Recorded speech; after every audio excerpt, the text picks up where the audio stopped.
2014년 2월 10일자 인터넷 뉴스 게시판 소셜 뉴스 레딧에 무엇이든 물어보세요라는 코너가 있다는데요. 이 코너에 등장한 세계적인 갑부 빌 게이츠에게 이런 질문을 했다고 합니다. 만약에 당신이 길을 걷다가 100불의 지폐가 떨어져 있다면 당신은 죽겠습니까? 안 죽겠습니까? 이렇게 질문했어요.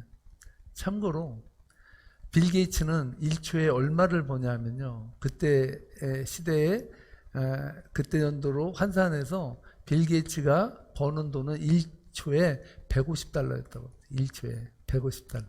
근데 100불이 떨어져 있어요. 빌 게이츠가 주웠을까요? 안 주웠을까요? 예. 빌 게이츠에게 물었더니 빌 게이츠가 당연히 주죠 그러더라는 거예요. 근데 저는 주워서 제가 안 갖고 제가 기부하는 단체를 만든 그 단체에 100불을 내겠습니다 이랬습니다.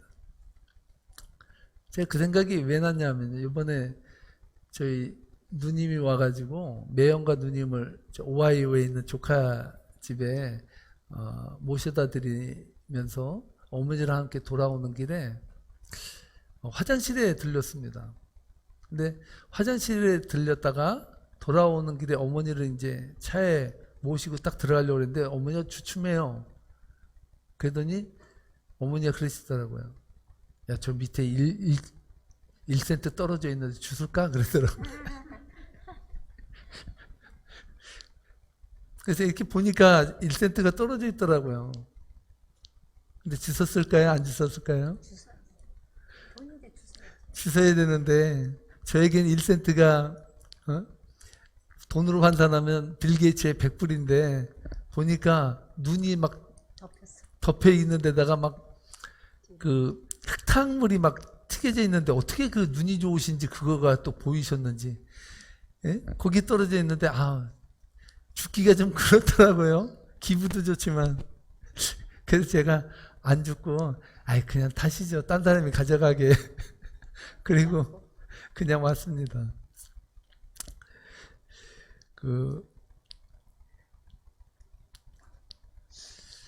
기독교 교회사에 보면요, 가장 영향력을 끼친 인물을 들라고 하면 항상 교회사에는 성 어거스틴이라는 그 교부를 빼놓을 수가 없습니다.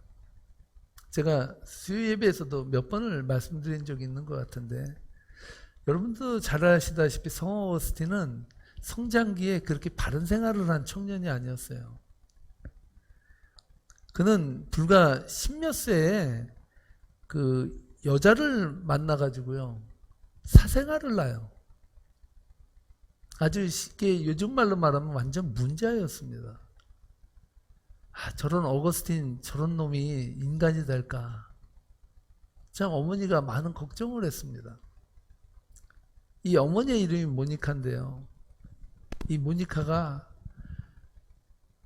이 어거스틴이 방탕한 길에 들어선 것뿐만 아니라 이놈이 마니교라는 이단의 교리에 빠져가지고 거기 종교에 빠져서 심취해서 살아가는 모습을 보면서 도저히 참을 수가 없어서 이 모니카가 성당에 와서 막 엉엉 우는 것 같아요. 요새 말로 말하면 아이고 내 아들 어떡합니까? 아이고 내 아들 어떡합니까?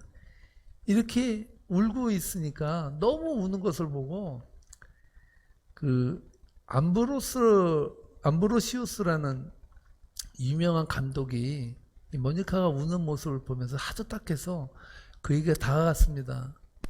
당신은 무엇 때문에 이렇게 울고 있습니까?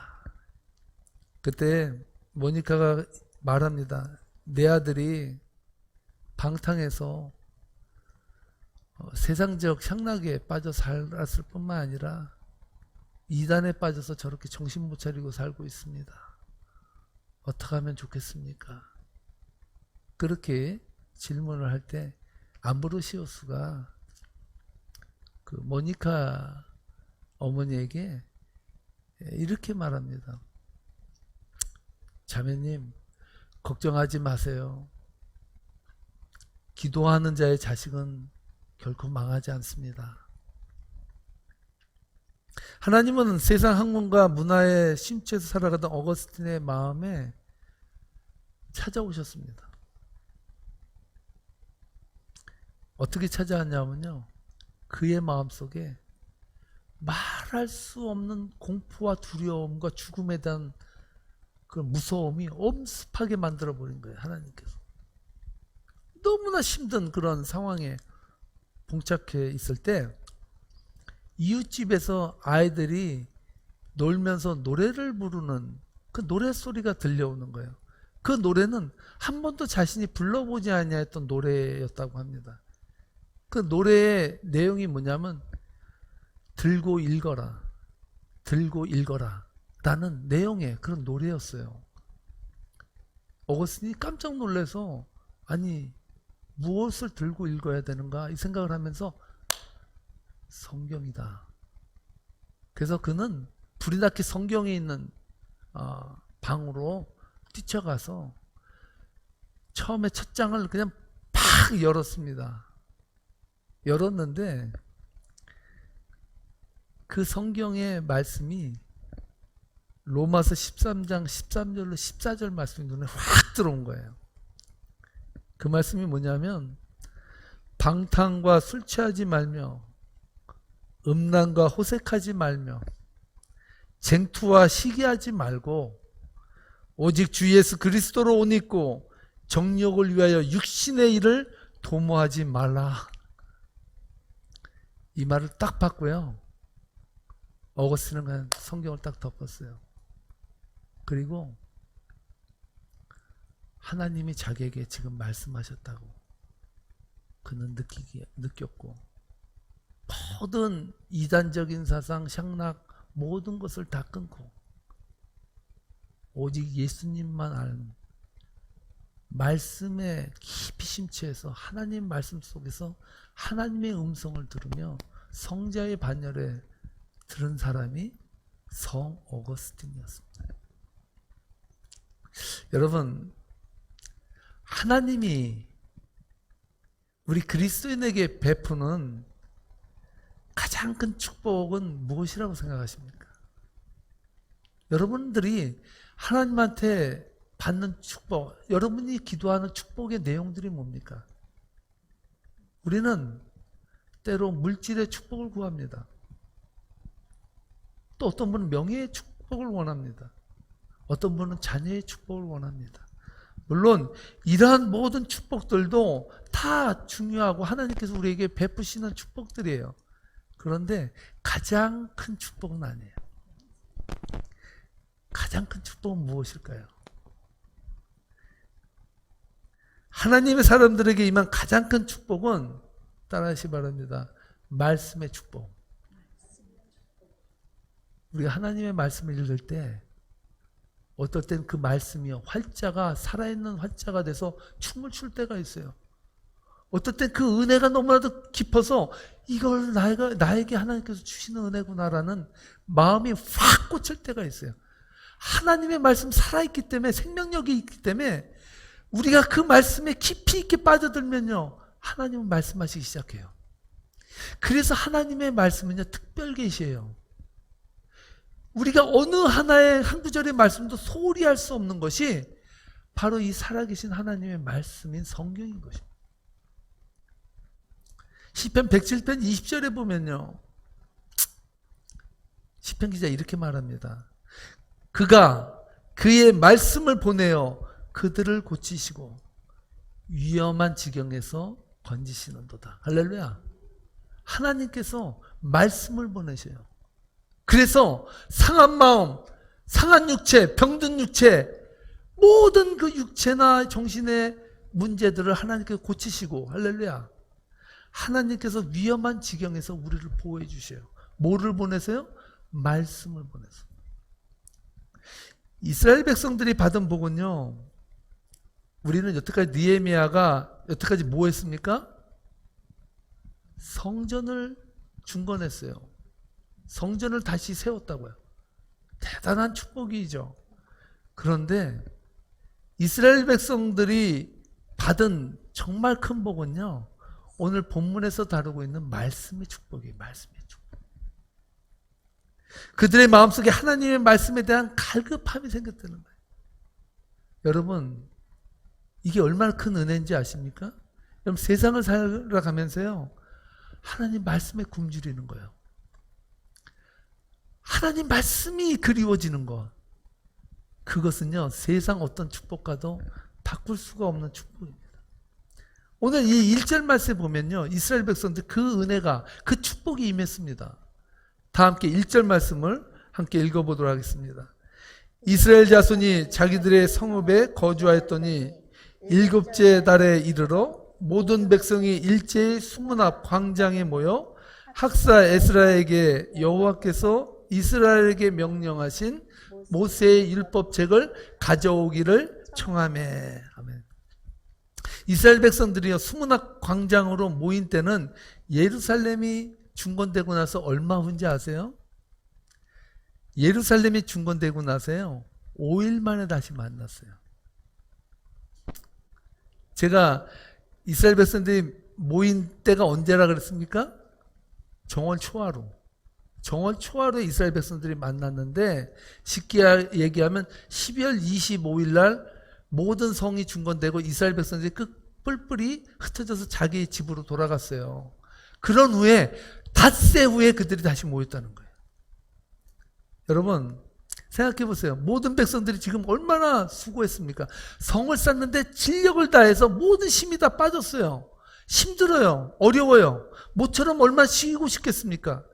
심신이 지치고 고단했을 텐데도 불구하고 하나님의 말씀이 그리워지니까 다시 모였다는 거예요. 다시. 성을 중건하는 어려움도 있었지만 그 어려움도 뒤로 하고 다시 그들이 모이기 시작했다는 거예요.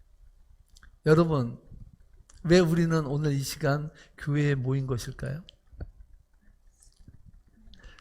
여러분, 세상에 널려있는 게 지식이고 재미있는 게 세상인데, 주일날 쉬고 싶고 놀고 싶고 눕고 싶고, 여러분, 그러한 마음들을 다 뿌리치고 교회에 모이는 이유가 무엇입니까?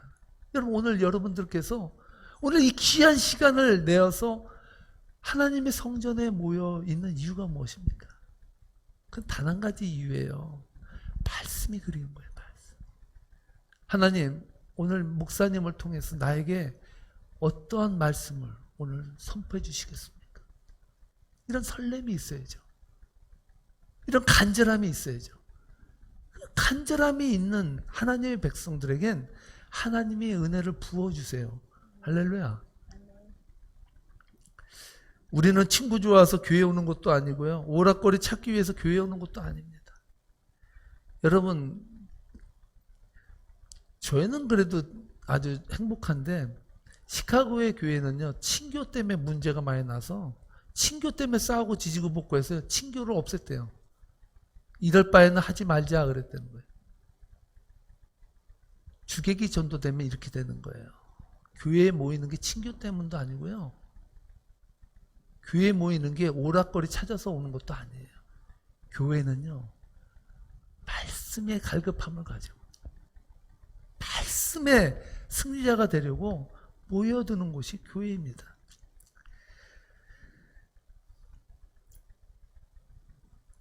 교회는 하나님의 말씀이 풍성한 곳입니다. 하나님의 말씀의 기가람을 느끼는 영혼들이 하나님의 말씀으로 재충전을 받고 세상에 나가도록 준비시키는 장소입니다. 그러므로 하나님의 말씀이 빠진 교회는 교회가 아닙니다.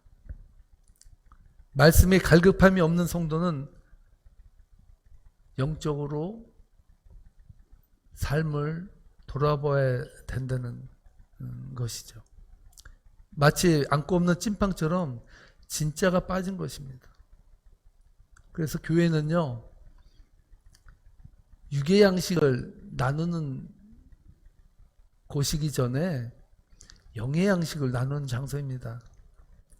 여러분, 우리가 교회에서 모여서 우리가 남이가 아주 그냥 친교도 잘하고 열심히 외쳐도 소용없습니다. 우리는 정으로 모인 집단이 아니라 말씀으로 하나 된 공동체입니다. 믿습니까? 자꾸 교회가 정으로 뭉쳐지잖아요? 그럼 행복할 것 같죠? 절대로 인간적인 정으로 뭉친 교회는요, 인간적인 정 때문에 문제가 나요. 그게 교회예요. 말씀이 빠지면 인간은요, 다 거기가 거기입니다. 목회자도 그렇고 여러분도 그렇고요. 여러분들의 인생에 말씀이 빠지면요, 시험 들어요. 삶의 의욕이 떨어지고요. 비전도 없어지고요. 꿈도 없어지고 행복하지도 않아요.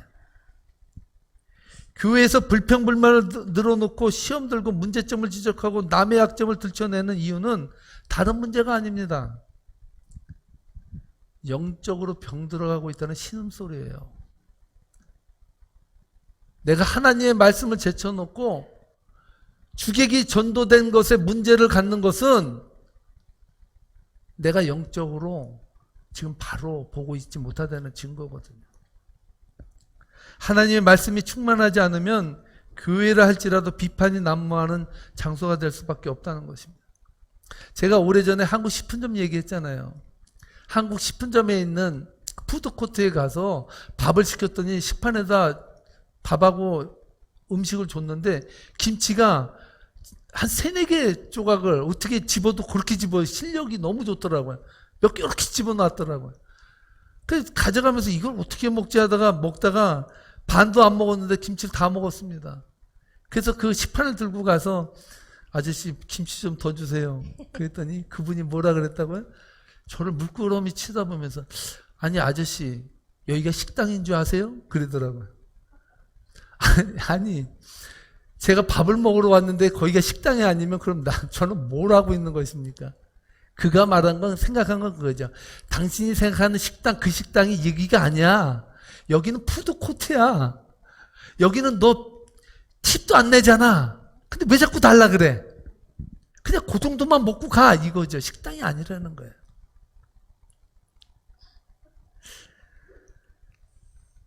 식당이 식당으로서의 본질을 잃어버리면 그 식당은 식당이 아닙니다. 근데 제가 놀라운 사실 하나를 발견했어요. 제가 얼마 전인가요? 거기 가서 그 식당 주인이 있나 봤더니 식당 주인이 바뀌었더라고요. 그 식당은 바뀔 수밖에 없어요. 본질이 빠진 거잖아요. 본질. 아니 식당 주인이 자신의 식당의 주인이고 식당을 하고 있다는 그러한 정체성이 없으면 왜 식당을 합니까? 목회자도 마찬가지죠. 성도들에게 하나님의 말씀을 온전히 풀어서 하나님의 말씀을 온전히 여러분들에게 전하지 못하면 그럼 어떻게 목회자가 할 수 있겠습니까? 성도들이 교회에 와서 하나님 말씀이 갈급해서 그 말씀을 받을 때마다 아멘 아멘 하고 받지 않냐고 주객이 전도돼서 친교에 신경 쓰고 세상 것에 신경 쓰고 그러한 인간적인 것에 신경 쓴다면 그 무리가 어떻게 교회의 성도의 무리라고 할 수가 있겠습니까? 저는 그 이야기가 제 뇌리에서 떠나지를 않습니다. 교회에 경각심을 주는 이야기라고 저는 생각합니다. 음식이 빠진 식당은 정말 식당이 아니듯이 말씀이 빠진 교회는 교회가 아닙니다. 교회는 다른 게 없습니다. 밥집은요, 맛있게 밥을 하고요, 맛있게 음식을 하면 되는 거예요. 그럼 교회는 뭐 하면 됩니까? 교회는요, 하나님의 말씀이 충만하면 되는 거예요. 할렐루야. 오늘 밥 안 먹고 가도 돼요. 하나님 말씀이 영의 양식이 나에게 들어오면 영이 살 뿐만 아니라 육도 사는 것이거든요. 그러므로 하나님 말씀만 여러분이 받아간다면 여러분 행복한 인생이 될 수 있습니다.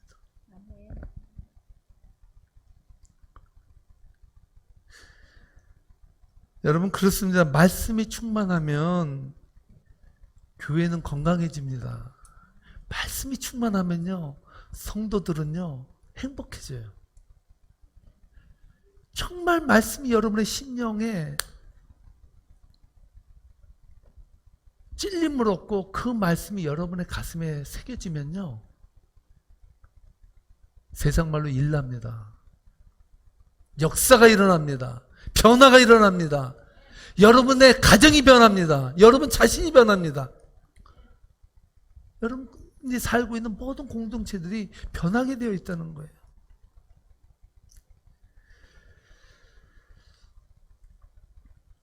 여러분, 마귀가 아무리 소란을 피우고 믿는 자들 넘어뜨리려고 할지라도 말씀이 충만하면 범접하지 못해요. 여러분들이 말씀으로 충만해지면요, 사단이 여러분들을 밀치고 넘어뜨리고 잡아뜨리고 괴롭게 하고 힘들게 하대요. 절대로 못 넘어가요. 말씀이 충만하면요. 말씀이 충만하면. 그래서 교회는요, 인간들의 전쟁터가 아니에요. 너 잘났네 나 잘났네 싸우는 공동체가 아니고요. 교회는요, 따라하시 바랍니다. 영적인 전쟁터다. 우리는 모두 다 영적으로 전쟁을 하는 거예요. 나와 내 인생의 육신에 여러분 정욕과 안목의 정욕, 이생의 자랑, 모든 이 세상 것들을 통해서 우리를 넘어뜨리고자 하는 사단의 세력과 하나님 말씀을 받은 자로서 그 말씀으로 이겨나가는 우리와의 싸움이에요. 그래서 교회는 늘 전쟁이 있는 거예요. 전쟁이. 영적 전쟁이 있는 거예요. 영적 전쟁이. 마귀는요, 우는 사자처럼 삼킬 자를 찾아서 돌아다닌다고 말씀하고 있습니다. 오늘도 교회에서 졸고 계신 분 누가 있나 사단을 쳐다보면서 아이고 저기 조시는 분이 있구나 하고 거기 옆에 살며시 가 앉아 있는다고요. 우리의 마음속에 하나님의 마음이 아니라 세상 마음으로 차 있으면 아이고 저 정도 이제 조금 있으면 시험 들겠네. 옆에 가서 쫙 앉아 있어야지. 그리고 스며시 스며들어요. 우는 사자처럼 삼킬 자를 찾아서 돌아다녀요. 혈안이 돼 있다는 것이죠.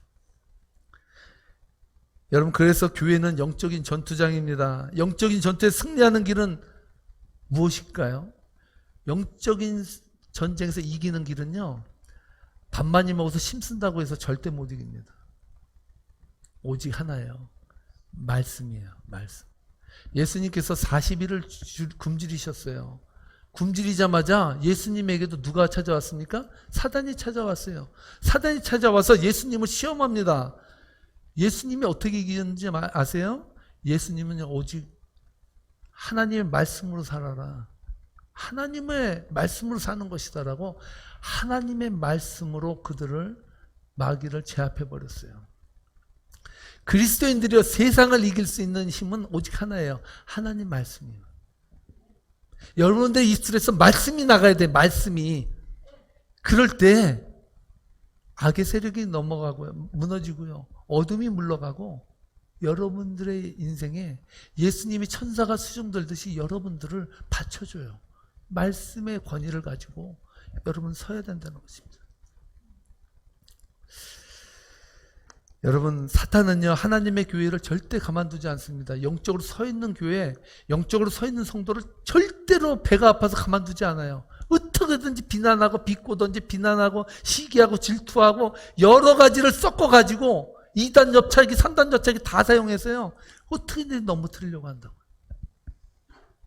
그럴 때마다 우리는 말씀을 무기로 삼아야 한다는 것입니다. 여러분 좋은 사람이 어떤 사람이라고 생각하십니까? 여러분이 생각하는 좋은 사람의 기준은 무엇입니까? 여러분은 어떤 사람을 좋은 사람이라고 말합니까? 저는 여러분들의 마음을 들었다 놨다 할 수 있을 것 같아요. 여러분이나 저나 생각할 때 좋은 사람은요, 딴 거 없어요. 나에게 잘해주면 좋은 사람이에요. 그 사람이 딴 데 가서, 다른 데 가서 욕먹던 뭐하든 상관없어. 나한테 잘하면 그 사람 좋은 사람이에요. 아닌가요? 나한테 못해줘도 정직한 사람 좋습니까? 나를 막 비난해도 자기에게 잘해주면 그 좋은 사람이라고 생각해요. 그럼 저에게 한번 물어봐 주십시오. 그럼 목사님이 생각하는 좋은 사람은 어떤 사람입니까? 물어봐 주세요.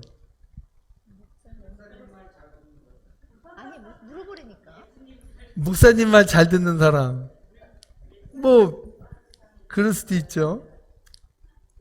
여러분, 제가 좋아하는 사람은요, 물론 저에게 잘해준 사람이 좋아요. 근데 더 좋은 사람이 있어요. 그 사람이 누구냐면요, 하나님의 말씀을 사모하는 사람. 하나님의 말씀을 읽을 때만 너무 기뻐하는 사람. 하나님의 말씀에 감동하는 사람. 그 사람이요. 목사인 저는 이제 잘 알아들으세요. 제가 좋아하는 사람은 말씀을 좋아하는 사람. 말씀 안에 살려고 하는 사람. 말씀으로 충만해지기를 원하는 사람. 그 사람은요. 이 담임 목사도 좋아하지만 제가 옆에 교회 목사님, 친구 목사님한테 물어봐도요. 그 목사님도 그러더라고요. 말씀 좋아하는 사람을 좋아한다고. 왠지 아세요? 말씀을 사모하는 사람, 말씀을 기뻐하는 사람은요. 말씀을 전하는 목회자에게도 잘하더라고요. 안 할 수가 없어요. 인간적으로 잘해주고 인간적으로 친해진다고 해서 여러분 세상은 좋아할지 모르지만 목회자는 하나님의 말씀을 사모하는 사람을 좋아합니다. 말씀이 빠진 섬김, 말씀이 빠진 헌신은 항상 문제가 나게 돼 있어요. 사도행전 6장에 잘 나오죠. 사도행전 6장에 보면요. 초대교회에 하나님의 성령이 뜨겁게 임했습니다. 뜨겁게 임하다 보니까 성령의 역사가 일어났어요. 치유의 역사가 일어나고요. 그 안에서 방언이 터지고 하나님의 예언이 일어나고 완전히 천국의 모형의 모습이 이루어졌습니다. 그런데요. 그 아름다운 천국의 모습 속에 깨어짐의 아픔이 생기기 시작했어요. 무엇입니까? 유대인의 과부가 있었고요. 헬라파 유대인의 과부가 있었고 히브리파 유대인의 과부가 있었어요. 그런데 구제를 해주는데 가만 보니까 히브리파 유대인에게는 8을 주는 것 같아. 그런데 헬라파 유대인들에게는 2를 주는 것 같은 거예요. 8대2인 것 같은 게 느낌이. 아니 이게 뭔 시츄에이션. 그러면서 헬라파 유대인들이 들고 일어났어요. 아니 어느 놈은 인삼 뿌리 씻고 어느 놈은 배추 뿌리 씻냐 이러면서 화를 낸 거예요. 화를. 야 우리에게도 인삼 뿌리 좀 달라 이렇게 하면서 이야기한 거죠. 이게 완전히 초대교회에 완전히 깨어지는 아픔의 순간을 봉착한 거예요.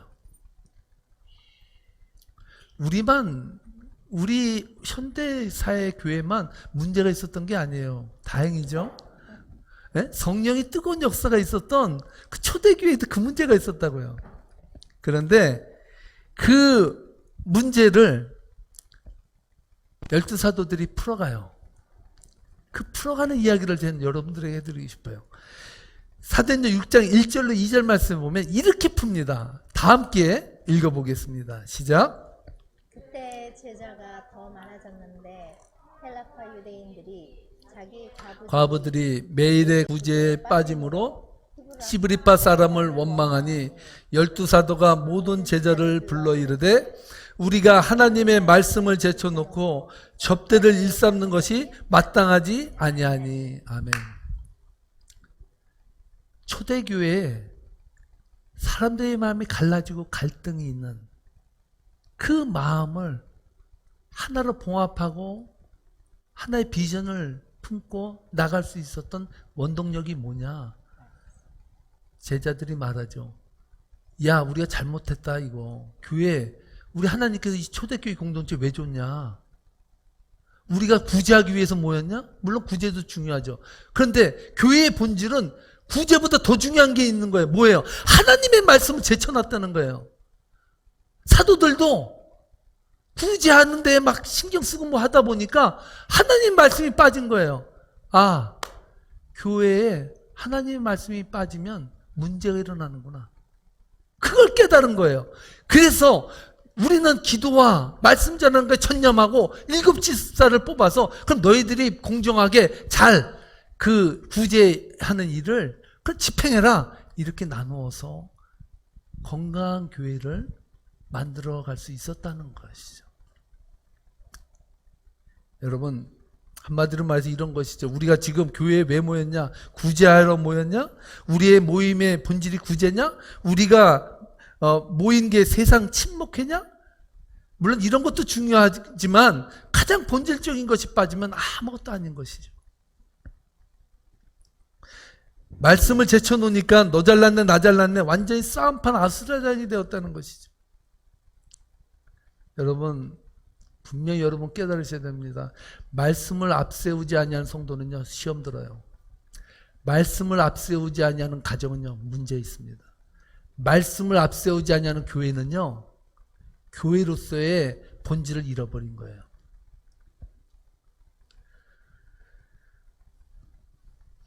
말씀의 기간을 느끼는 이스라엘 백성들에게 학사 에스라에 의해 율법이 낭독되기 시작됐습니다. 갈라진 논에 물이 들어가듯이 이스라엘 백성들이 낭독하는, 에스라를 통해서 낭독하는 그 말씀을 마른 논바닥에 물이 들어가듯이 그냥 막 쫙쫙 스며들게 아주 그냥 받아들이는 모습을 볼 수가 있는데요. 8절 말씀에서 그것을 말씀하고 있습니다. 함께 읽어보도록 하겠습니다. 하나님의 율법책을 낭독하고 그 뜻을 해석하여 백성에게 그 낭독한 것을 다 깨닫게 하니. 아멘. 20세기의 유명한 신학자 중에 칼 바르트가 있습니다. 이 사람이요, 하나님의 말씀을 세 가지로 풀어서 설명해요. 첫째, 하나님의 말씀 뭐겠습니까? 성경이에요. 두 번째, 오신 말씀 누굽니까? 예수 그리스도. 그 요한복음 1장 1절에서 뭐라고 말합니까? 말씀이 육신이 되어 우리 가운데 거한다 그랬어요. 말씀이 육신이 돼서 우리 가운데 거해요. 그분이 누구예요? 예수 그리스도예요. 세 번째가 중요한데, 세 번째는 뭐냐면 선포된 말씀이에요. 선포된 말씀은 뭘까요? 목회자를 통해서 오늘 이 시대에 여러분들에게 하나님의 말씀을 해석해서 오늘 이 시대를 살아가는 여러분들에게 해석해서 선포하는 말씀, 이것도 뭐예요? 하나님의 말씀이에요. 할렐루야. 그렇기 때문에 이 설교단이 중요한 거예요. 이 설교단을 통해서 하나님의 영광이 임하고 여러분들의 그 말씀이 뜨겁게 역사하도록 전달되는 것입니다. 그것이 바로 하나님께서 목회자를 세우신 목적이에요. 목회자는 행정가가 아니에요.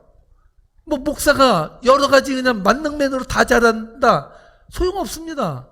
목회자는 하나만 잘하면 돼요. 말씀만 전하면 됩니다. 온전히 하나님 말씀만 전하면 나머지는요, 해결되게 돼 있습니다. 2000년 전에 말씀하신 성경의 말씀을 오늘 살아가는 그리스도인들에게 해석해서 전해주는 역할이 바로 목회자의 역할이라는 것입니다. 그래서 목회자를 통해서 선포되는 말씀도 오늘 살아가는 우리들에게 주신 하나님의 말씀이기 때문에 목회자에게 일임된 가장 큰 권위는 말씀의 권위인 거예요. 그래서 목회자는 말씀을 놓고 신음하듯이 알아가면서 아파해 가면서 고통 가운데서 하나님의 말씀을 쓰고 전하는 것이에요. 그것이 사명이기 때문에, 그래야 영이 살기 때문에 그렇습니다. 이스라엘 백성들에게 말씀이 들어가기 시작하면서 일어나는 큰 변화가 있었습니다. 저는 오늘 그 변화에 제 온 눈이 다 갔습니다. 너무나 놀라운 변화예요. 그 변화는 무엇이었을까요? 그것은 바로 따라하시 바랍니다. 눈물. 이스라엘 백성들에게 하나님의 말씀이 스며들어가기 시작하니까 울라고 하지 않았는데요, 애나 어린이나 모인 사람들은 다 울었어요. 다. 여러분, 저는 웃기는 재주도 많이 없는데요, 울리는 재주도 없습니다. 저는 여러분들을 울릴 수가 없어요. 웃기지도 못해요, 잘. 그런데 성령이 임하면, 할렐루야, 성령이 강권하여 여러분들의 마음을 두드리시면 여러분들에게 눈물이 임하게 됩니다. 눈물의 은혜가 임해요. 이스라엘 백성들이 받은 가장 큰 은혜는요, 하나님의 말씀 받고 좋다 했는데 그 마음속에서 잃어버렸던 눈물이 회복된 거예요. 여러분 살아가면서 그러죠. 나이 50만 넘어봐 눈물이 나나, 피눈물이 나도 눈물은 안 나, 이러죠. 예? 눈물을 안 흘린다는 거예요. 나이 들수록 더하다는 거예요. 더 강팍해지는 거죠. 하나님의 말씀에도 반응하지 않고요, 각박하게 그냥 사는 거예요. 각박하게. 9절 말씀을 함께 읽겠습니다. 이스라엘 백성들에게 분명히 변화가 있었어요. 읽겠습니다. 백성이 율법의 말씀을 듣고 다 우는지라. 총독 느헤미야와 제사장 겸 학사 에스라와 백성을 가르치는 레위 사람들이 모든 백성에게 이르기를, 오늘은 너희 하나님 여호와의 성일이니 슬퍼하지 말며 울지 말라 하고. 저는 이것이 영적 회복의 단계라고 봐요. 여러분, 하나님 말씀을 읽다가, 찬양하다가, 때로는 기도하다가 여러분들에게 흘러내리는 눈물이 있다면 그것은 하나님이 주신 은혜와 축복의 눈물임을 여러분 믿으시기 바랍니다. 하나님은 사랑하는 자들에게 여러분들의 심령을 씻을 수 있는 눈물을 주세요. 여러분, 손이 더러우면 뭐로 씻습니까? 물로 씻죠. 마음이 더러워지고 힘들어지면 뭐로 씻는지 아세요? 눈물로 씻어요. 눈물로. 인간이 정신적으로 병든 증표는요, 아무런 반응을 하지 않는다는 것이라고 합니다. 슬픈 영화를 봐도 눈물이 없고 웃긴 이야기를 들어도 웃지 않는 것은 문제가 있는 것입니다. 아마도 저는요, 이스라엘 백성들이 이러한 삶을 살지 않았을까 생각이 듭니다. 식민지의 백성으로 생각해 보세요. 뭔 비전이 있어요? 예? 부모 선조 때부터 바빌론으로다가 포로로 끌려가가지고 아주 죽도록 일하고 노예 생활을 하다가 예루살렘에 와서 반듯한 집 한 채 없는 곳에 덩그러니 나앉아서 그곳에서 살아갔던 사람들에게 뭔 기쁨이 있겠어요? 뭔 희망이 있겠어요? 뭔 행복이 있겠습니까? 뭔 웃음이 있겠어요? 그들에게 아무 감정이 없어요.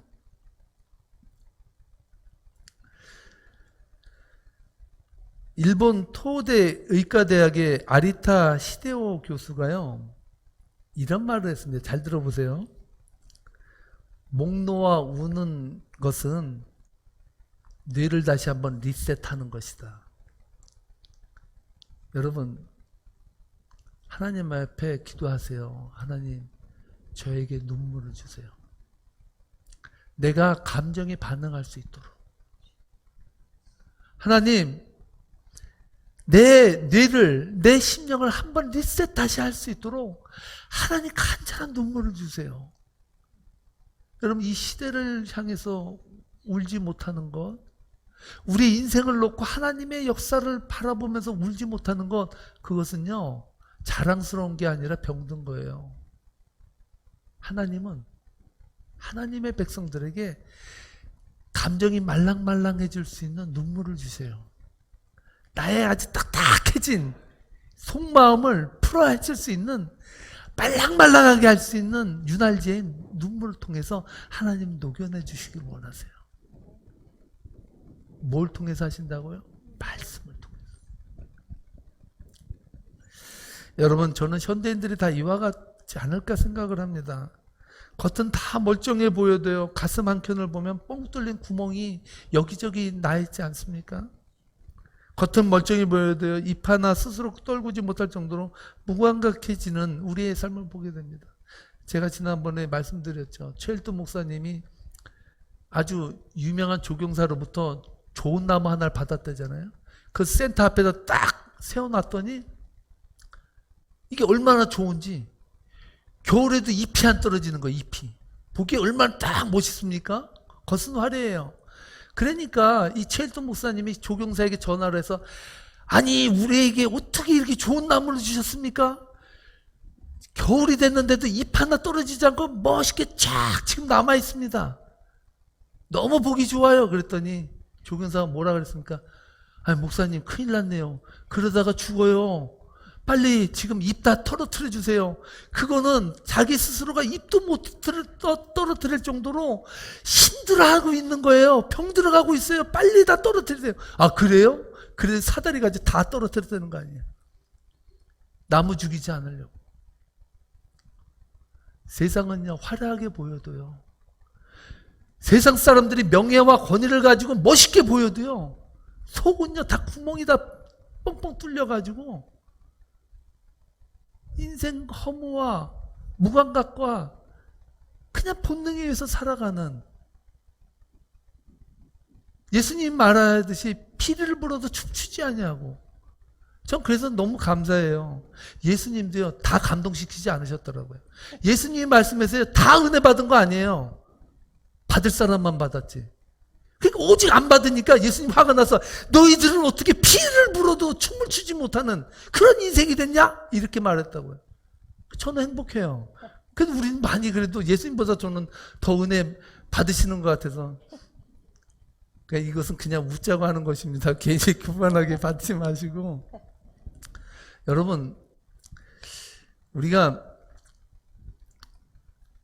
세상을 살면서 정말 우리가 한 번쯤은 생각해 봐야 돼. 내가 지금 잘 살고 있나? 난 지금 뭐 때문에 살지? 나는 정말 눈물이 있나? 난 지금 살아있는 건가? 이런 생각을 늘 우리는 해야 됩니다.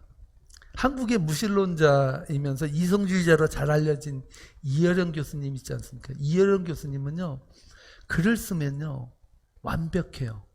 그분은요, 토시 하나 안 틀리고 정확히 그 문법적인 그 단어를 사용해서 정확한 글을 쓰기로 유명합니다. 완전 이성주의자예요. 그는요, 이성과 자기의 냉철한 그런 판단으로다가 생각되지 않냐는 것은요, 다 거부했던 사람이에요. 그런 이어령 교수가요, 사랑하는 딸이 실명의 위기에 놓였을 때 세례를 받았습니다. 그의 책 지성에서 영성어를 보면요, 이렇게 쓰고 있습니다. 미나가 그 딸이거든요. 미나가 어제 본 것을 내일 볼 수 있고 오늘 본 내 얼굴을 내일 또 볼 수만 있게 해주신다면 저의 남은 생을 주님께 바치겠나이다. 이렇게 고백을 했어요. 아버지인 이어령 교수를 전도하고 나서 이민아 목사님은 암으로 하나님의 나라에 먼저 갔습니다. 아버지 전도시키고 갔어요. 그 이성주의자고 냉철했던 이어령 교수를 변화시킨 사람이 딸이었거든요. 그 딸을 하나님이 데려가셨습니다.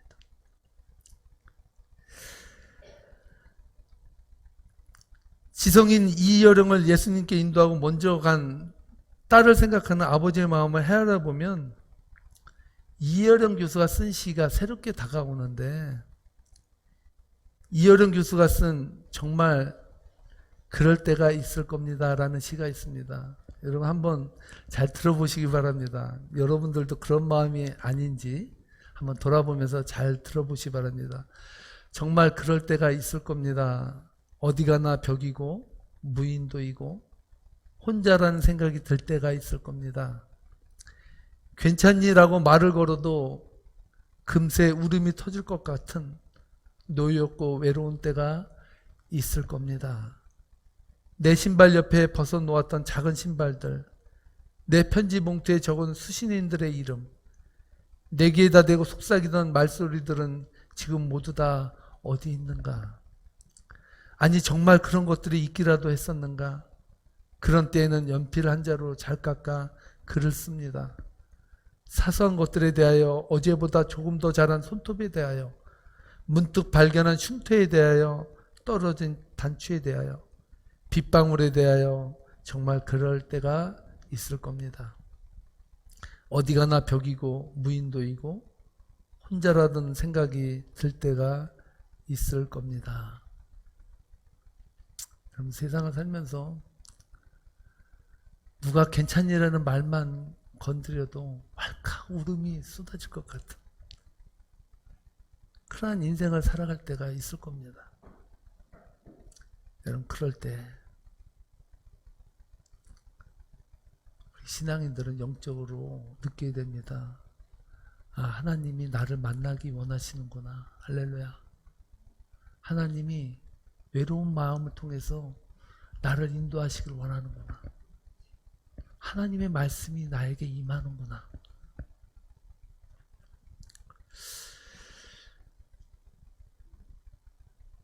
여러분 외롭고 힘들고 괜찮지라는 말을 걸어도 금세 울음이 터질 것 같은 우리의 심령에, 또한 어디 가나 벽이고 무인도라고 혼자라는 생각이 들 때 이스라엘 백성들처럼 하나님의 말씀을 여러분들의 가슴에 담아내지 않겠습니까? 하나님은 지금도 오늘 이 시간에 여러분들에게 말씀해 주길 원하십니다. 이스라엘 백성들이 만났던 그 말씀을 통해서 만났던 하나님, 그 하나님을 여러분들도 만나는 시간 되기를 주님의 이름으로 축복합니다. 아멘. 축복합니다. 아멘. 기도하시겠습니다. 하나님, 정말 그럴 때가 있습니다. 울고 싶어도 눈물샘이 터지지 않아서 언저리만 맴돌 때가 있고, 정말 고통스러운데 해석이 안 될 정도로 무감각해져서 고통의 끝자락을 잡고 괴로워하며 신음하는 그럴 때가 있습니다. 이스라엘 백성들의 갈급함 속에 하나님 말씀을 통해서 눈물을 허락해 주신 것처럼 오늘 우리 세계명교회 성도님들의 가슴 속에 세상이 줄 수 없는 강물처럼 흐르는 하나님의 눈물을 주시옵소서. 그래서 우리의 마음의 상처가 씻겨갈 수 있도록, 그래서 우리의 삶이 변화될 수 있도록, 그래서 우리의 삶이 행복할 수 있도록 축복해 주옵소서. 감사하며 살아계신 예수님 이름 받들어 기도하옵나이다. 아멘. 아멘.